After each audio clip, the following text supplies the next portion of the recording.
nigga was going to get bud. What? Who gets murdered when they're gonna pick up some butt? Like, that's the last fucking place you expect to get murdered when you going to get bud.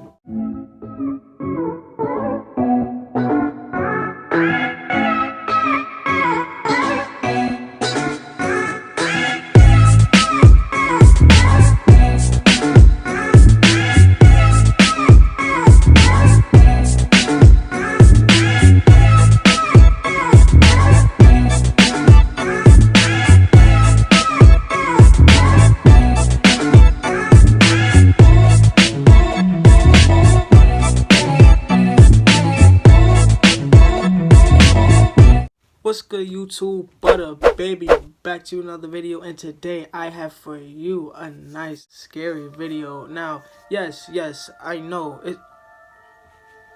The fuck? Oh, my light. Oh, jeez. Oh, man.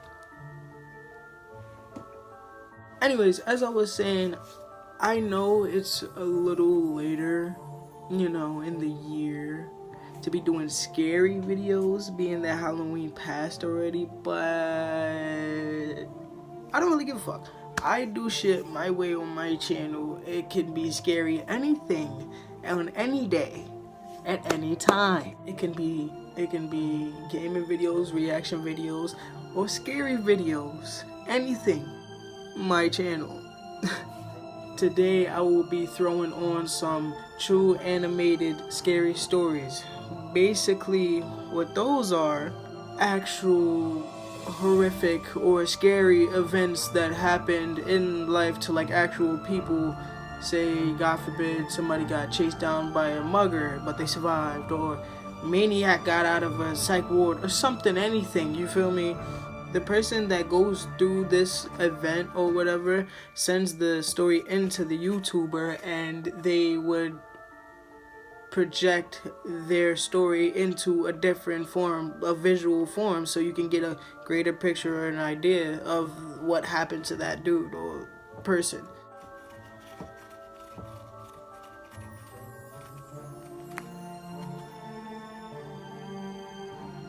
I'm gonna watch a few, see if I can get some goosebumps on my arm and actually scare myself. I don't get scared easy. It's very hard to, you feel me? I've taught myself that everything is fake. So, you know, real shit that happens in these videos, that'll scare the shit out of me. I don't want to fucking wait anymore, man. Let's get into it. I'm gonna watch the first one. I wanna watch the first one right the fuck now. I'm not one to ever pass up an opportunity for a good deal on some high-grade cannabis. So when I received a text from a friend of mine telling me that he could sell me a quarter ounce of some good shit for $25, I jumped at the chance. Yeah, sell me some good shit. Telling me he would be dropping it off in the evening. Look at this nigga chilling. He came, and so did the text saying he'd drop by later that night. And finally, at 11:30 that night, I received a text that sent a ping of anxiety running through me. Sup, man? I'm headed out of town for the night. Your sack is in the garage under the ladder. I knew exactly what this entailed. I was to walk the 5 blocks to his old residence, a mutual friend's house where he lived in a loft in the garage, slip in unnoticed by the neighbors, search until I found it, leave the money, and be on my merry way. Simple, right? Wrong. The walk started off sketchy enough with the lone streetlight on the block right? as I left, Wrong. plunging me into this unnatural pseudo-darkness. I walked along in silence, the only sound coming from the highway some distance away. I'd walked this walk before, even at this hour, but I couldn't shake this anticipation in my gut. I reached the house, which I must say is absolutely terrifying at night. Something didn't seem right. My friend is very strict with his bedtimes. This meant that the house was dark at exactly 10 p.m. each night. Tonight, though, there was a glow coming from the first floor. This could have been a number of things. Maybe he had other friends over, brought a girl home, getting a late night snack. Late night I snack, quickly huh? reassured myself as I stepped through the door into the pitch black garage. I closed the door behind me and got to searching. The garage is separated into an upstairs and downstairs to save space. Upstairs, there's a washer and dryer, while downstairs was box storage that led under the stairs, forming a cave-like layer. Not gonna lie, it felt like a robbery simulator, rummaging through my friend's garage unnoticed, looking for drugs. This nigga over here. My heart began to race at the thought. It really started racing, though, when I heard the heavy footfalls stomping their way toward the inside garage entrance. I had kicked a paint can on accident, so they probably heard it. Now, my first instinct told me Dumbass. that I should make myself known. It was my friend's place after all. He probably even knew about the whole deal. We'd laugh, he'd point out where it was, and I'd be on my merry way. And that's when I realized something. My friend does not own a single pair of boots. In a split instant, I had So? ducked down under the floorboards behind some The fuck does that boxes. mean? He could have The been door wearing outside shoes was and it quite sounded far like away. boots. The fuck? Footsteps quickly approaching, so escape was not an option. I had to hide it out. I was so confused. I felt like I was in a slasher movie. Hand over Yeah, the you were map about to keep be. from hyperventilating and everything. I listened as the door slammed open, the footsteps creaking slowly along the floorboards just inches to my right. They paced around the garage for what seemed like ages, grunting and taking heavy labored breaths. Heavy labored breaths. They stopped at the top of the stairs, never making their way down though. You Soon lucky enough, motherfucker. They made their way back into the house, slamming the door behind them.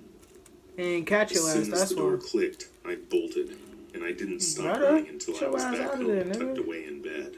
Every single light in the house on for the rest of the night. I wasn't about to get the cops involved with the situation, lest they go searching and get my friend in trouble. So I simply sent him a text message and went to sleep. Yeah, what you gonna say? Oh, I was looked looking at for two drugs and texts this nigga was in my friend's house. The first was a message from my dealer friend asking Nah, me just if say I this nigga was in alright. your man's house, you feel me? The second was Go a leave that text part from a out. friend who owned the house, telling me he got stuck at a friend's house overnight. I was so fucking confused. Later that Oh, day, his the man's friend was with at the a house friend's sent me house, so that wasn't even him. Caption. It was a news report about a burglary and murder that took place on my friend's street. 2 houses had already been confirmed as being broken into in the middle of the night. The first was the home of an injured veteran. He was found in the bedroom, a 9mm slug lodged into his head, all the valuables in the house gone. The second house was my friend's. Oh my god, bro. A bed for the night.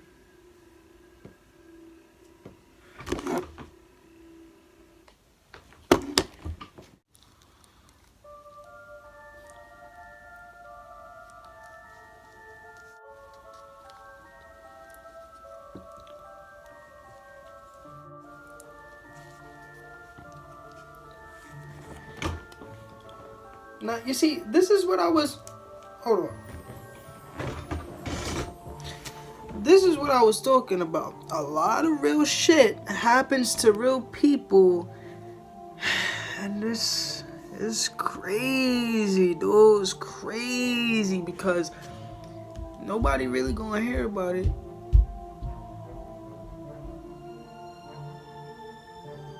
As I was saying, you're not really gonna know about these things. You're not gonna think about these things because you don't, necessarily see them. It's fucking light. You don't necessarily see them or think about them every day. You feel me? You might, oh yeah, I'm gonna stay safe on that, this, that, and the third. You feel me?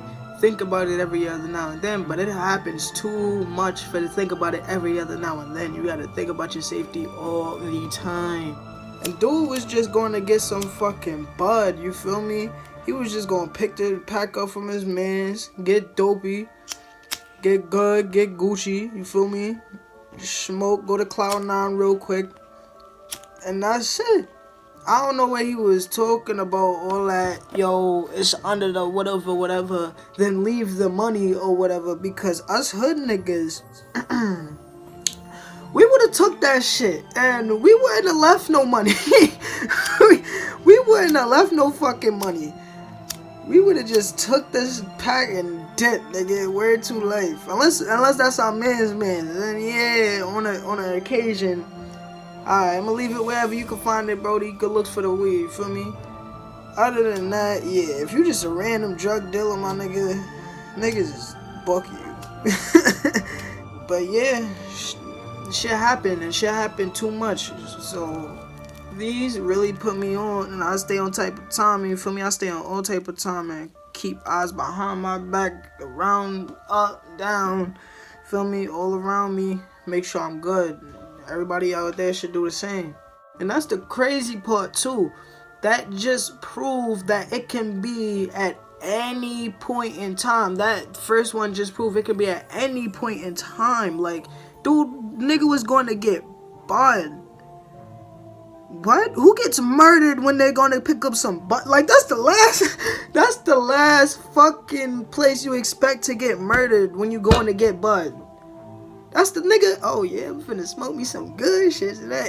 Nope. Shank. When you get to your man's crib or wherever you going, like, what? You expect to get gassed the fuck up and then you get killed by some nigga. Like, what the fuck? That make no goddamn sense. You got the happiest vibe. Oh yeah, I'm about to smoke, and then nigga just end that shit. You feel me? Shit crazy, bro. Shit crazy.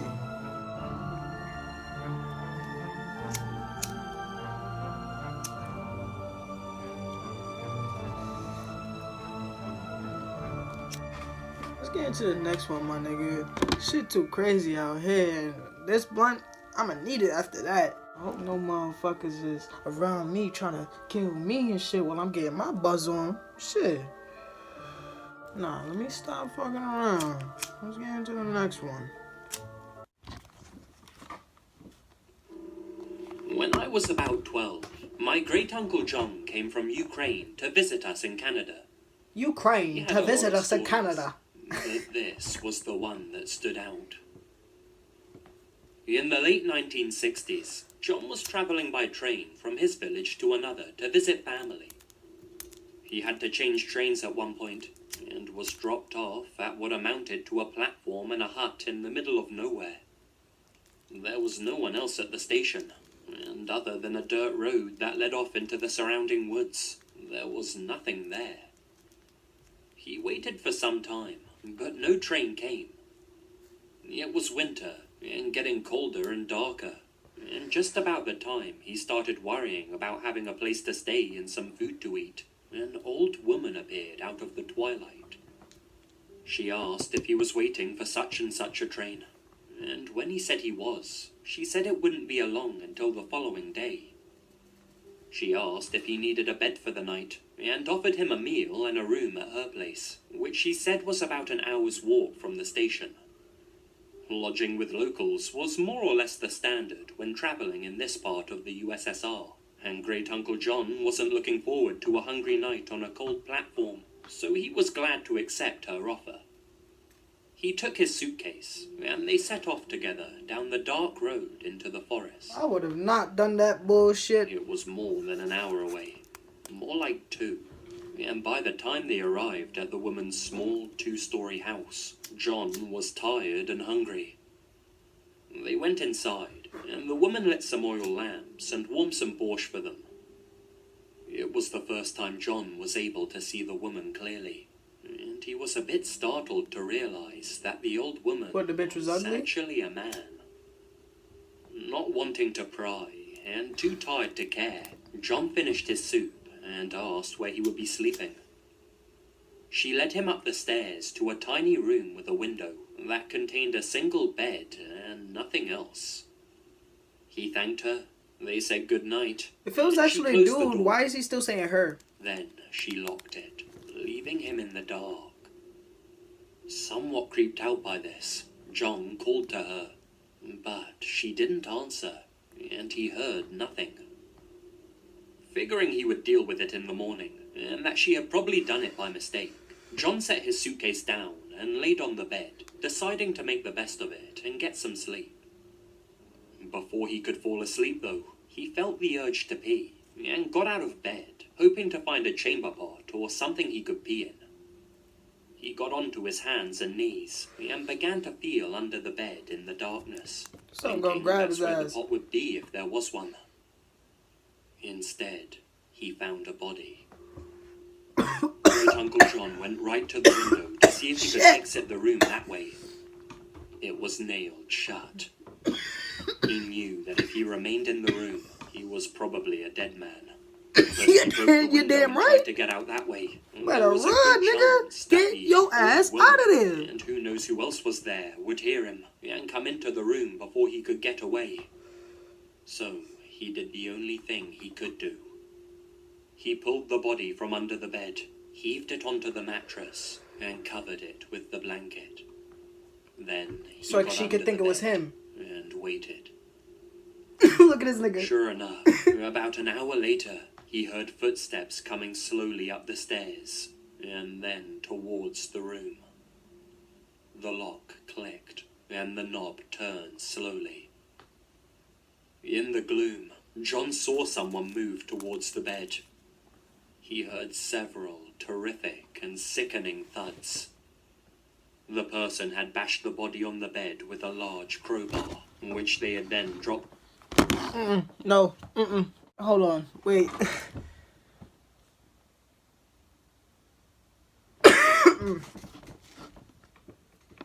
So you telling me this old woman, dude, whatever he is, was finna do all of that, and boy peeped it. He figured, oh yeah, shorty probably locked the door by mistake. She had a plan, my guy. She had a plan. Well, nah, I'm doing it. I don't know if it's a dude or if it's a fucking female. They said that the dude saw her and is like, oh yeah, that's a guy, and he didn't want to say anything about it. So I don't know if it's an actual dude or a girl, but they're still saying her. So, anyways, oh my god, I need to, because my nigga, he was smart for doing that shit though. Nigga threw the dead body on the bed, got under the bed, covered the dead body, got under the bed. Waiting for the man, waiting. Let it alone. This nigga come through, fucking crowbar. Ding, ding, ding, ding. Try to fucking Joker or somebody, my nigga. Trying to do him like Joker did Robin in that one comic, my nigga. Come on, man. That's probably what he did to the first. I can't. I need my fucking. That's why I say a lot of real shit be happening. And it's crazy. It's fucking crazy. Let's continue, man. Floor right in front of John. There was silence. Then the person went out of the room, and the door was shut again.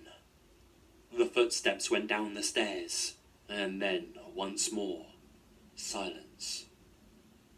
John moved out from under the bed, took the crowbar, and was able to slowly pry the window open. He didn't say, but I imagine he was shitting bricks the entire time. When the window was up, he threw his suitcase out, then dove through himself, not caring what was below him, only worried about what was behind. This nigga. He landed without too much injury, and began to run into a field behind the house, towards some lights in the far distance. It turned out to be a highway, with some military and transport trucks on it, and John was able to get a ride to another village where he could catch a train. He didn't bother reporting what happened to the authorities, since at that time in the USSR, there was a distinct chance he would be the one who got into trouble. He just thanked God that he escaped, and decided that the next time he traveled to visit relatives, he'd take another way. Oh, shit. So So basically, okay, good shit. First of all, good shit. Dude got away. As I said, most of these people will get away. I mean, who else is telling the story? But yeah. Thank God dude was safe and unharmed. Thank God she uncovered a cover and checked to see the dead body that she had already killed, so she could be like, check out the bag. You feel me? But I understand what he was saying. But that would be fucked up because, you know, if he told people that, oh yeah, it's this lady, whatever, got a dead body, niggas would think he was crazy. But, you know, all he would need to do is bring them to her.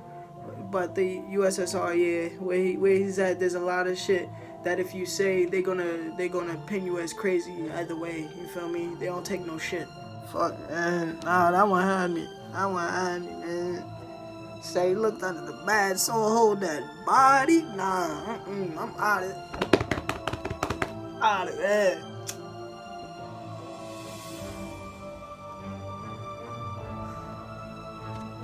Let's get into this last one, man.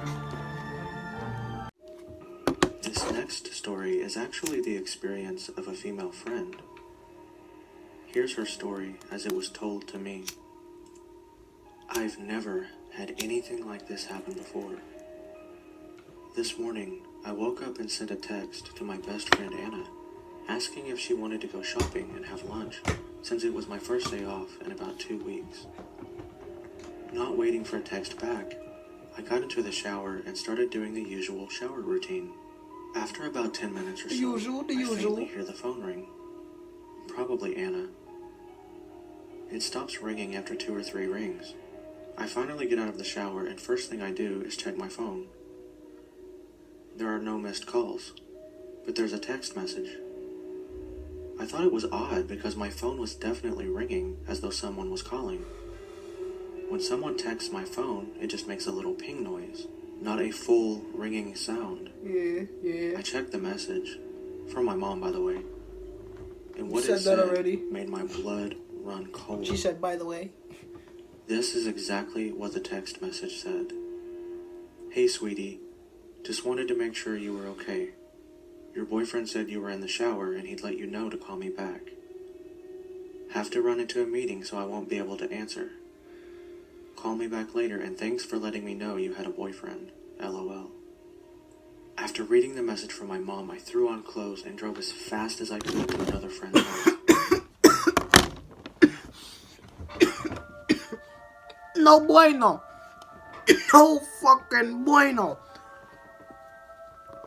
Basically, you telling me, okay, I just pieced together that shit, my nigga.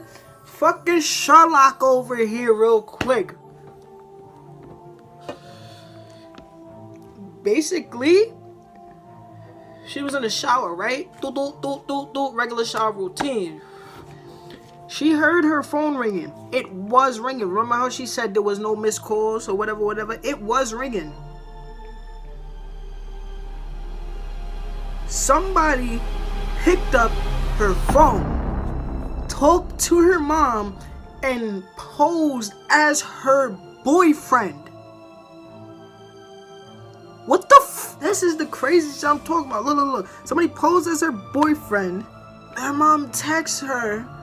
Oh yeah, just spoke to your boyfriend. Thanks for letting me know, by the way, you had a boyfriend. Because she doesn't. You feel me? She doesn't. This dude picked up her phone. That's why she dipped. That's why she dipped. She put on her clothes and dipped. You feel me? Because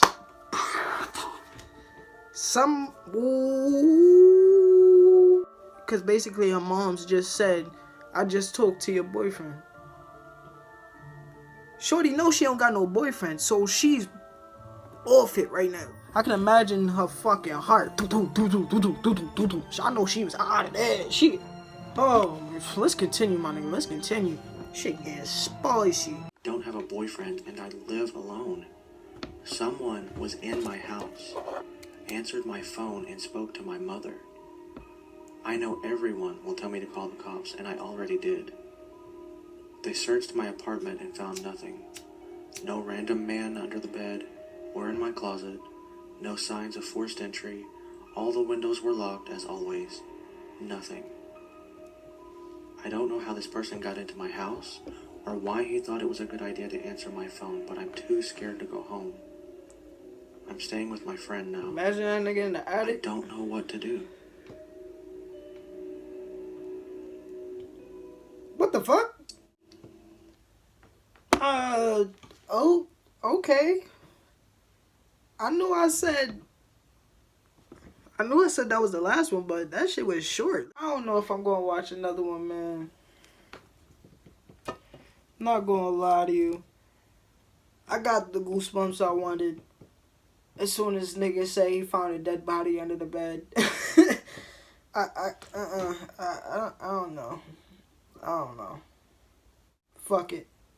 I've always had a innate fear of the night. Not so much the dark, but the night itself. As a child, my imagination was overcome with stories of creatures that come alive at night and the safety offered by a house and light. I never had anything to base this fear on, until a night when I decided to go with a buddy of mine to a baseball game and got stuck at a light at 2 a.m. after dropping him off at home. Of course, that night, the game went into extra innings, and so I didn't get a chance to drop my friend off back home until well after 1 a.m. Everything was fine on the way home until I hit a light right before the street that led to my house. It was a T-junction, and I was turning left. The light is one of those that you think is broken until it finally turns green right when you finally decide to just run one it. of them delayed lights. So, of course, I pulled up right as the light turned red. I would have just run the light, seeing as no one was there and it was closing in on 2 a.m. on a school night. My nigga. Earlier that week, I had heard the phrase, character is what you do when no one is looking, and for whatever reason, that was the night I decided to prove to myself that I was a man of character. Big mistake. I pulled to a stop at the light, feeling good about myself, bordering on self-righteous, when I happened to look out of my window to my left and noticed a lady sitting all alone on a bus bench. We made brief eye contact and I quickly looked away. It was too late. I could see movement out of my peripheral vision and knew she was coming my way. I looked out the window and noticed she was carrying a bag. I quickly checked that my doors were locked and that all my windows were up.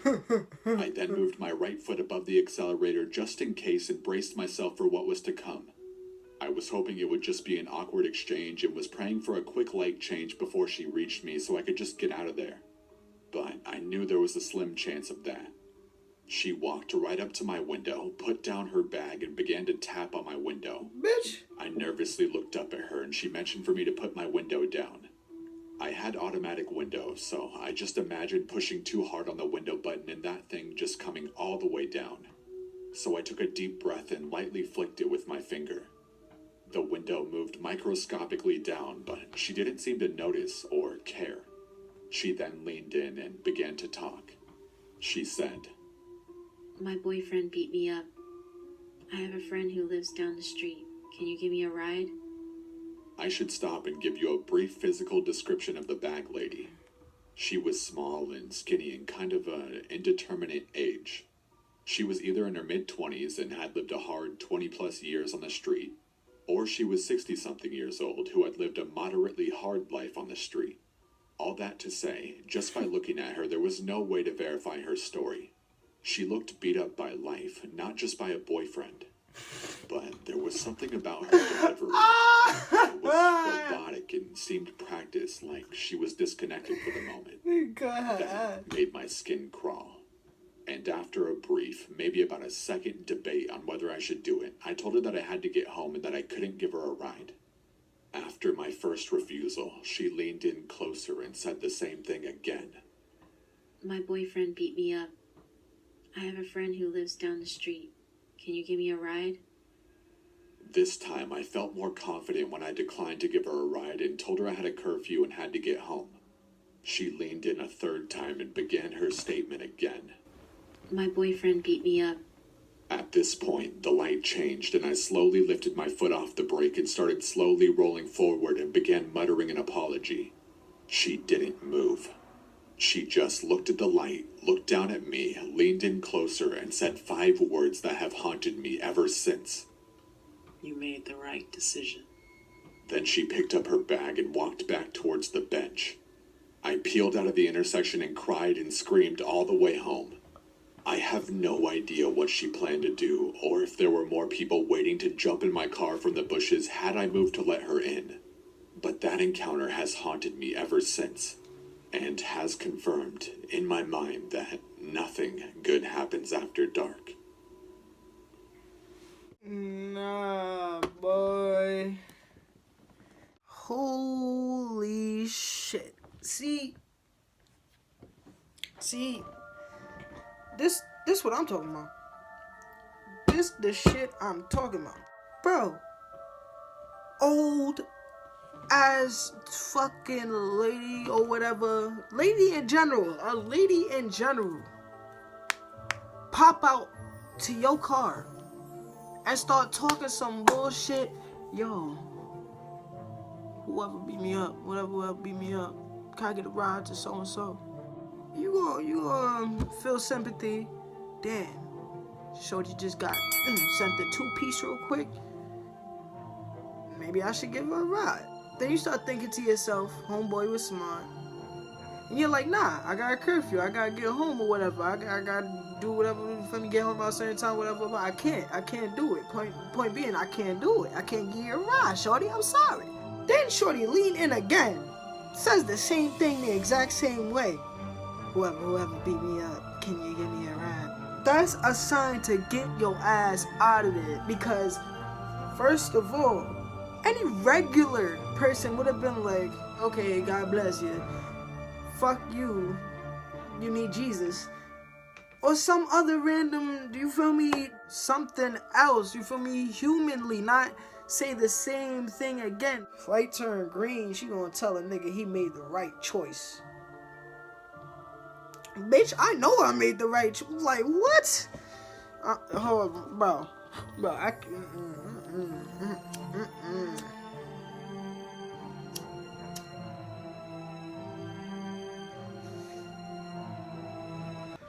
Anyways, basis of this video or whatever it is to get a video out and to get some content on my channel.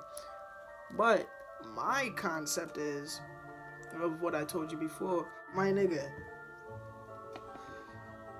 People are out in this world experiencing real horrific shit, and most people wouldn't even know about it. You feel me? And I stumble across these type of videos, actually interested and scared at the same time for these people's lives, because I be fucking damned if some bullshit like any of these stories would have happened to me. Oh my oh my god, that's how true it is.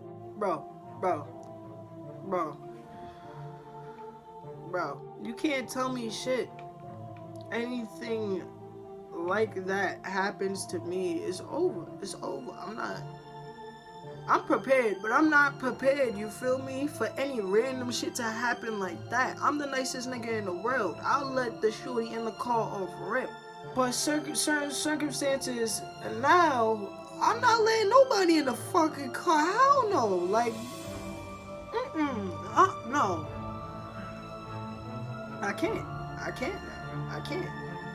Fuck I look like letting somebody in the car now that I watch this bullshit. I'm in the V whipping and going home. Somebody asked me for a ride. It's clip. I'm not doing that. You stupid. Fuck is wrong with you? Skirt. Fuck. Can't if it's a red light either. Bro, I'm off it. And just like that, I'm through with the video. You feel me? Let's go through the fucking checklist real quick. Goosebumps. Check. Hair standing up on the back of my neck. Check. Nigga scared shitless. Check. Fuck, a nigga almost called the Scooby-Doo gang up in here and try to solve this fucking mystery, cause these motherfuckers was doing too much. They don't know how I do, man. They don't know how I do. I go out there swinging for their fucking life. You don't know me. With that being said, I'm gonna end the video right there. Subscribe to your boy if you haven't. Leave a comment down below if you want to say anything. Like this video if you definitely liked it. If you didn't like this video, don't touch shit. Don't be a hater. Just go by. Butter baby out. Bye.